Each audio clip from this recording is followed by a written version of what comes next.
पल पल दिल के पास तुम रहती हो, जीवन मीठी प्यार ये कहती हो, पल पल दिल के पास तुम रहती हो। नमस्कार, बंजारा बीट्स में आपका हार्दिक स्वागत है। मैं हूं ज्योति प्रकाश खरे। आज हम एक ऐसी शख्सियत से मुलाकात आपकी करा रहे हैं जो बहुमुखी प्रतिभा के धनी है। खातीवावा निवासी है। रेलवे में लगभग 3-3.5 दशक उन्होंने सेवाएं दी हैं और वर्तमान में खुशी के अंदाज में अपनी जिंदगी को जी रहे हैं। चलिए पूछते हैं उनका परिचय। नमस्कार प्रदीप पांडे जी। राम राम जी।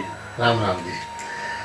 पांडे जी, जैसा कि हमने उल्लेख किया कि आपका बहुमुखी प्रतिभा आपके साथ जुड़ी हुई है, तो सबसे पहले आप हमें, हमारे दर्शकों को अपने बारे में थोड़ा सा परिचय दीजिए। ये मेरा नाम प्रदीप कुमार पांडे है और मैं यहाँ पर जो भांग वाली गली है सीपरी अपने चमनगंज में, वहाँ पर मेरा जन्म हुआ चमनगंज में।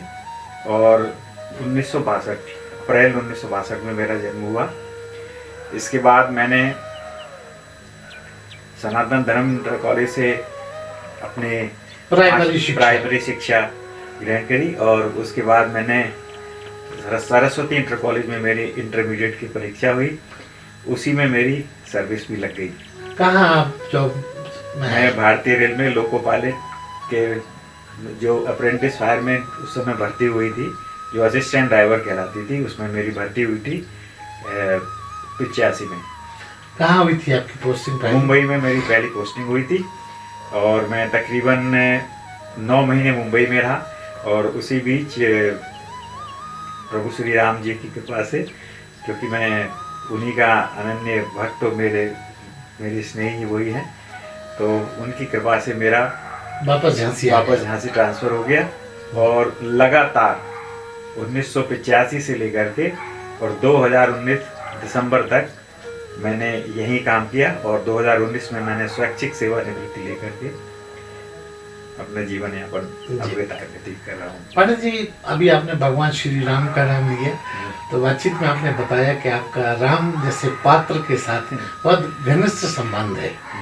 बताएं हमारे दर्शकों को कि आपका राम के साथ बचपन से क्या संबंध रहा और क्यों रहा? जी, मैं इसको अपना बड़ा सौभाग्य मानूंगा कि ईश्वर ने मेरे को उसके लिए चुना।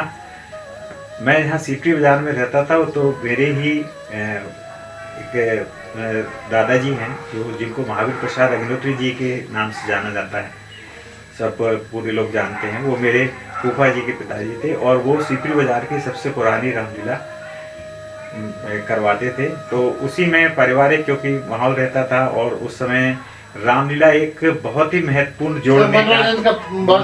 जोड़ने का स्थान था। सामाजिक सामुदायिक केंद्र का बहुत अच्छी उदाहरण रहता था। तो उसकी बच्चे भी उसी में जाते थे, तो मैं भी, उन्होंने मेरे को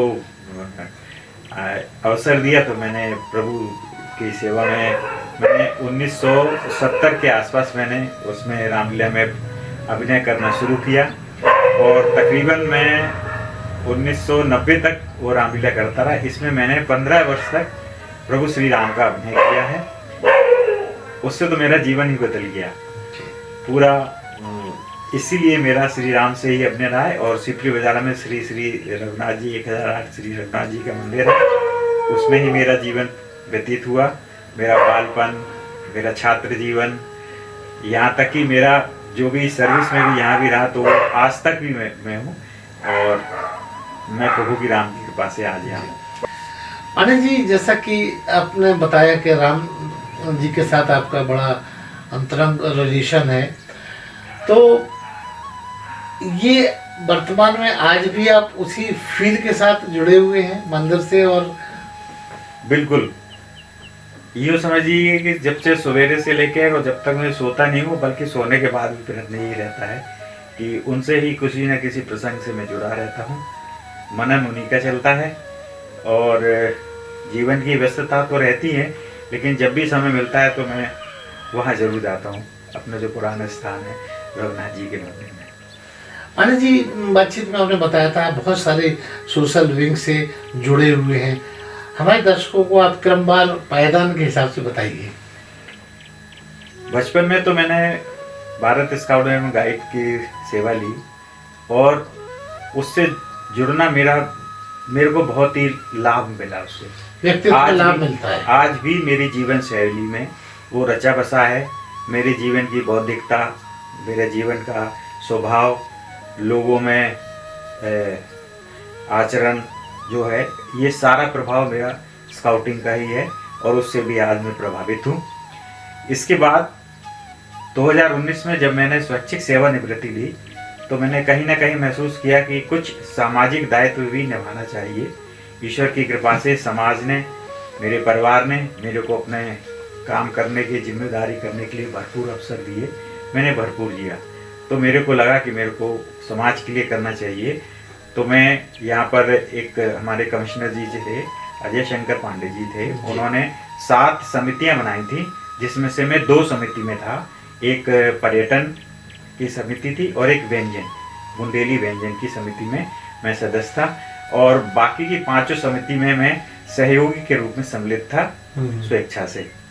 इसके बाद मैंने संस्कार भारती अपनी ज्वाइन करी है, जिसका मैं झांसी के सीपरी मंडल का, सीपरी क्षेत्र का मैं इकाई का अध्यक्ष भी रहा हूँ जी। अब तो चूँकि महानगर एक इकाई हो गई, अभी मैं सदस्य के रूप में काम करता हूँ जी। इसके बाद मैंने सीनियर सिटीजन वरिष्ठ नागरिक समिति है, उसका मैं सदस्य हूँ, संगठन मंत्री हूँ और रेलवे पेंशनर एसोसिएशन में मैं सचिव के पद पे भी रहा हूँ। तो इस जैसे सीनियर सिटीजन और रेलवे पेंशनर की जो बात आप कर रहे हैं, इसमें क्या उनसे जुड़ी हुई मुश्किलातों को सॉल्व करना, उनकी प्रॉब्लम्स को सॉल्व करने का जिम्मा उठाते हैं? जी हाँ, मदद करते हैं, जिम्मा नहीं उठाते। उनको अकेलापन ना लगे, उनको ऐसा ना लगे कि अब मैं क्या करूं, मैं कुछ नहीं कर सकता हूं, तो उनको एहसास दिलाया जाता है नहीं, आप कर सकते हैं। आप सीनियर 60 साल उम्र में जरूर हुए हैं, लेकिन आपके पास अनुभव है, उसका उपयोग करिए और आपके जीवन की जो समस्या हैं, चाहे वो सीनियर सिटीजन से संबंधित हो या पेंशन से संबंधित हो या पारिवारिक हो या स्वास्थ्य की हो, आप उनसे लड़ सकते हो। अमूमन ये मान लिया जाता है कि हम अब रिटायर हो गए, तो रिटायर का मतलब यह है कि अब आप अपने लिए हो गए, रिटायर हो गए आप दुनियादारी से, मेरा ऐसा मानना है। तो यही मैं उनको प्रेरित करता रहता हूँ। और आप उनको अच्छे से महसूस भी कर पाते होंगे क्योंकि आप खुद उस स्टेज पे जी रहे हैं। बिल्कुल बिल्कुल। मेरा उनसे यही कहना रहता है कि मैं जब भी अपने वक्तव्य में उनसे, कभी जब भी मेरे को अवसर मिलता है, मैं उनसे यही कहता हूँ कि आप ये सोच के घर ना बैठें कि अब बहुत कुछ हो गया, हाँ, आराम करना, अभी बहुत कुछ होना बाकी है।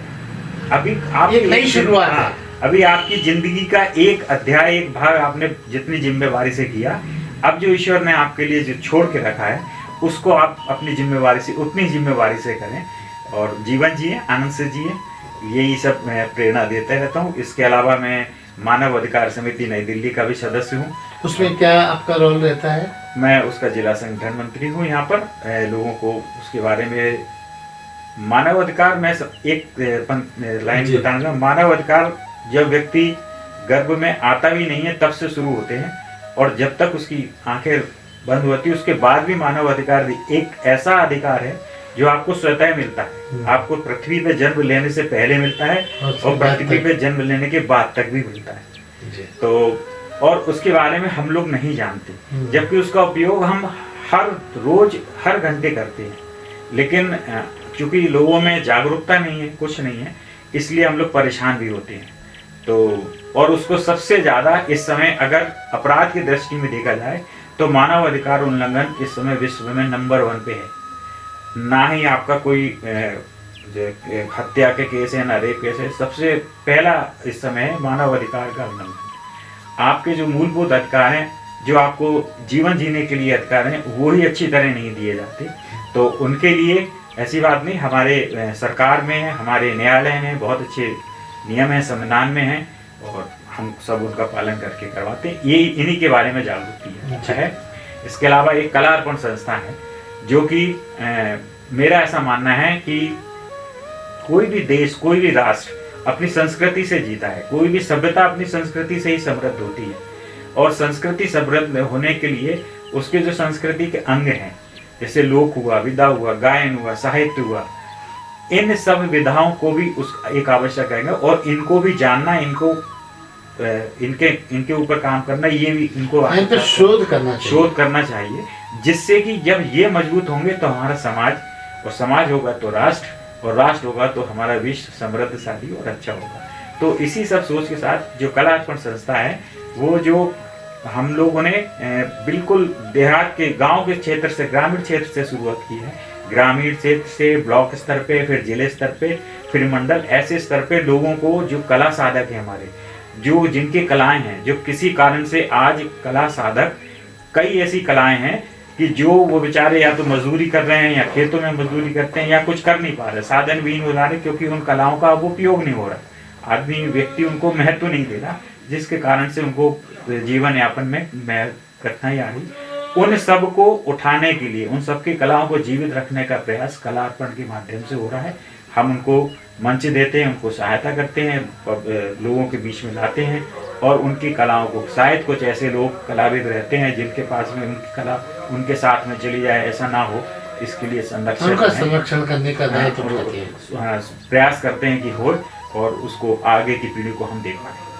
पांडे जी, इसके अलावा जैसा कि मैं आप महसूस कर रहा हूँ कि आप, ऐसा नहीं लगता है कि आप सीनियर सिटीजन हैं और 60+ हैं, और आपके चेहरे पे जो तेजस्वी की स्थितियाँ हैं, वो कैसे है, उसका रहस्य हमारे दर्शकों के साथ शेयर कीजिए। बहुत ही एक आधारभूत मतलब अनुभव है जो मैंने महसूस किया है कि, वैसे मैं बता दूं, मैं एक संस्था में वेलनेस कोच हूँ। वेलनेस का मतलब मैं कोई डॉक्टरी आला लेके या दवाइयों की या सीरीज लेकर नहीं आता। वेलनेस मतलब आप जैसे हैं उसको आप कैसे अच्छी तरह रख सकते हैं, सहेज के। वर्तमान में आपका कोई भी ऐसा जीवन उपयोग साधन नहीं बचा जो शुद्ध हो, किसी ना किसी रूप में वो प्रदूषित हो रहा है। वो हम पी रहे हैं, चाहे वो वायु हो, चाहे वो पानी हो, या वातावरण से हो, या कपड़ों से, कैसे भी हो, किसी ना किसी से हमारे अंदर जा रहा है। अब हम उसको नहीं बदल सकते, लेकिन अपने अंदर प्रतिरक्षात्मक चीजें उनको विकसित करके, जीवन शैली के माध्यम से, या कैसे भी करके हम कर सकते हैं। तो मैं एक संस्था में, मेरे को ईश्वर की कृपा से मिली है, और ऐसी संस्था मिली है जिसमें उसने मेरे को ये बताया कि आपको क्या चाहिए, आपको क्या करना चाहिए। आपने अभी तक किया, सबके लिए किया, अच्छा किया, लेकिन हम लोग जो जीवन की आपाधापी, जीवन की इस उम्र में आके अपने ही बारे में भूल जाते हैं। और ये एक स्वाभाविक है, मानव स्वभाव है, क्योंकि हम एक सामाजिक उसमें रहते हैं, जो हमारे भारतीय परिवार की भूमिका है उसमें हमको निभानी पड़ती है समाज में।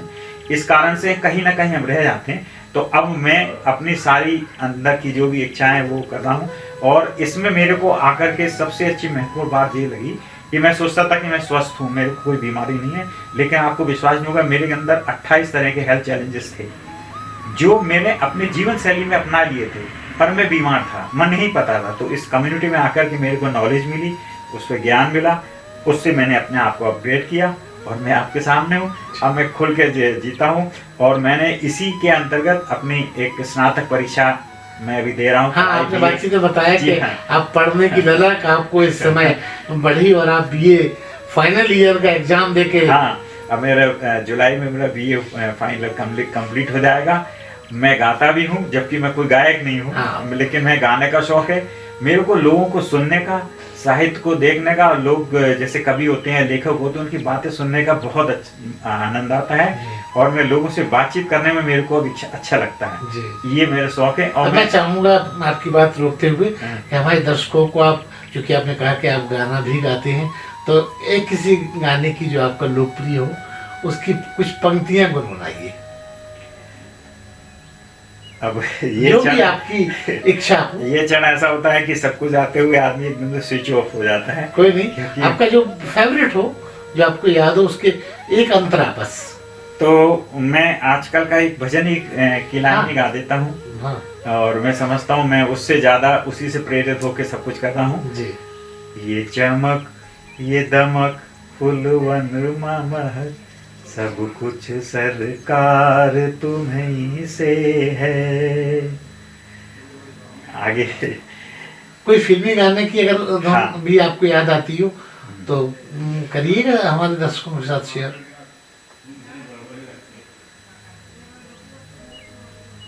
पल पल दिल के पार तुम रहती हो, जीवन मीठी प्यार ये कहती हो, पल पल दिल के पास तुम रहती हो। बहुत खूब। तो ये बहुत पुरानी फिल्म ब्लैकमेल का गाना है। ब्लैकमेल गाना है और मेरी जो अर्धांगिनी है रश्मि जी, उनका बहुत ही प्रिय गाना है ये। मैंने उसी को डेडिकेट किया है आपके माध्यम से। और विभिन्न पारिवारिक जीवन की जिम्मेवारी निभाते हुए मैं आपको एक खुशी की बात अगर आप चाहें तो मैं शेयर कर सकता हूँ कि आप सबकी प्रभु राम की कृपा से और आप सबकी स्नेह आशीर्वाद से मेरे बेटे प्रांशु की अभी 18 तारीख को विवाह तय हुआ है। और हमारे रूप में एक देवी के रूप में देवी कन्या कुछ भी कह लीजिए, नैन्सी आ रही हैं और हमें बड़े खुशी है, स्वागत है। हम लोग को बड़ा उत्साह है क्योंकि हमारे घर में कन्या नहीं है। हम सब हमका बड़ा बेसब्री से इंतजार है। और एक क्या करते हैं आपके बेटे? मेरा बेटा अभी तनिष्क में काम करता है बेंगलोर में, जो हेडक्वार्टर है उसमें मार्केटिंग में है। और आने वाली बेटी जो बहू के रूप में है, बेटी वो गुड़गांव में लॉ फर्म में काम करती है। तो दोनों जने अब उनका आनंद लेगा और 18 तारीख को बड़ा हम लोग स्वागत करेंगे उनका। आनंद जी, चलते चलते मैं चाहूँगा कि आप चूँकि एनर्जेटिक हैं और आपके व्यक्तित्व से भी दिखता है, कोई ऐसा संदेश हमारे, चूँकि हमारी चैनल युवाओं से जुड़ी हुई है, एकेडमिक इन्फॉर्मेशन देने वाली चैनल है, तो हम चाहेंगे आप हमारे युवाओं को कोई संदेश दीजिए जो जिससे वो प्रेरणा आपकी बातों से ले सके। दो बातें मेरे को महत्वपूर्ण लगी जो मैंने अनुभव किया या सब लोगों से सीखा। एक तो आप अपने खुद पे विश्वास करना सीखिए। जो आपका है, जो आपके पास है, वो अमूल्य है, वो किसी के पास नहीं है। उसकी कदर करना सीखिए और आप उसकी कदर करेंगे तो आपको उससे 10 गुना मिलेगा। ये युवाओं के लिए। और एक और हम युवाओं के लिए और सभी के लिए कहते हैं, खास तौर से जब हमारी उम्र में आते हैं, मैं उम्र का सीनियर सिटीजन जब उसमें आते हैं तो एक मिथक बन गया है कि सीनियर सिटीजन मतलब बहुत कुछ हो गया। आराम करेंगे। अगर आप कहीं सीनियर सिटीजन को पिज्जा का टुकड़ा खाता देख लें तो लोग बहुत बड़े आश्चर्य करते हैं, अब बुढ़ापे में पिज्जा खा रहे हो। तो मेरा कहने का मतलब यह है कि सीनियर सिटीजन एक जीवन है, एक जीवन का अंग है, जीवन का भाग है। इसको आप अच्छी तरह जिए। जो हमारे लोग हैं, चाहे वो हमसे छोटे बच्चे हों या हमसे बड़े हों, आपस में संवाद जरूर रखिए। हमारे परिवार छोटे होते जा रहे हैं, ये सभी को पता है। हमारे परिवार में 15 लोग हैं, 20 लोग हैं, पहले होते थे। अब 7-8 लोग भी होते हैं, 4 लोग भी होते हैं और कहीं कहीं तो 2 ही होते हैं। अब मजबूरी ये होती है कि बच्चों को पढ़ने के कारण बाहर जाना पड़ता है या कोई अपने कैरियर बनाने जाता है, जिनको पालने के लिए एक जीवन शैली का, इसमें कहीं ना कहीं अभिभावक अकेले रह जाते हैं। तो मेरा आपसे विनती है कि आप उनसे वर्ष में माह में एक बार या हो सके तो सप्ताह में एक बार तो बहुत अच्छी बात है, नहीं तो आप उनसे अपना जो मोबाइल है उसकी एक जो आपकी फेसबुक लिस्ट है उसमें आप ये देखिए, रोज किसी एक को 4 लोगों को नंबर लगा दीजिए। आपको विश्वास नहीं होगा, कई लोग आपको ऐसे मिलेंगे जो आपके फोन का इंतजार कर रहे होंगे। और मैंने भी ये अनुभव किया है कि कई लोग ऐसे होते हैं कि कोई तो मेरे से बोले, उनकी फोन की घंटी नहीं बजती है, तो आप जो उनको 2 सेकंड का पल का जीवन देंगे ना, वो उनको अमूल्य होगा। क्योंकि इसके कारण लोगों में एकाकीपन बढ़ रहा है और इससे कई बीमारियां हो रही हैं और लोगों में डिप्रेशन भी हो रहा है। इन सबको बजाने के लिए आप संवाद करें। जैसे आपके मोहल्ले में, गली में, ये मैं सबसे अनुरोध करता हूँ, सारी अपनी सभाओं में, संवाद में मैं सबसे अनुरोध करता हूँ कि आपके आसपास आपका जाना पहचाना, आप उसको जानते नहीं जानते, आप उससे जीवन में लड़ाई लड़ रहे हैं, अगर आप देख रहे हैं कि वो हस्बैंड वाइफ दोनों अकेले हैं या कोई अकेला है, तो आप उसकी केवल कुंडी खटखटा दें एक बार, सप्ताह में एक बार वो खोल के देखे, उसको लगे कि हमसे कोई मिलने आया, ये बहुत बड़ी बात, हम भी किसी की जरूरत है। जी जी। और अब हमें भी लोग पसंद अभी भी आवश्यक है, क्योंकि अगर एक बार ये महसूस हो जाए ना कि अब मेरी जरूरत नहीं है, तो वो आदमी मेरे ख्याल से ज्यादा समय फिर जीवित रहना नहीं चाहता और धीरे धीरे मानसिक स्थिति खत्म हो जाती। तो ऐसे उनको जोड़ के रखिए और आप किसी ना किसी से, अपने रिश्तेदारों से जरूर आवश्यक रूप से संवाद जरूर रखिए। आप सिर्फ नमस्ते करिए, कुछ मत बोलिए, कैसे, जरूर नहीं कि वो उनसे कोई मौका परस्ती जैसी, हाँ कुछ नहीं, आप यूं ही, आप अपने सुबह अपना मोबाइल फोन सब लोग देखते हैं, व्हाट्सएप देखते हैं, आप उस पर मत जाइए, किसी ने आपको हेलो भेज दिया, नहीं, उससे अच्छा आप अगर फोन लगा के बात करेंगे ना, वो बहुत आनंद आता है। तो यही सबसे अनुरोध है जिससे कि हम लोग प्रयास कर रहे हैं, और ये मैं एक अभियान भी चला रहा हूँ, इसमें मैं लोगों को संपर्क करता हूँ, कोशिश करता हूँ कि उनको 2 पल उनको जीने के लिए दी जाए। तो ये थे प्रदीप कुमार पांडे जी, जो जिंदगी की गणित को, जिंदगी के समीकरण को बंजारा बीट के दर्शकों के साथ शेयर कर रहे थे।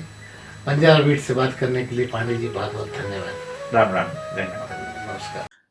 अरे हाँ, इस चैनल को लाइक और सब्सक्राइब करना ना भूलें। देखते रहिए बंजारा बीट्स।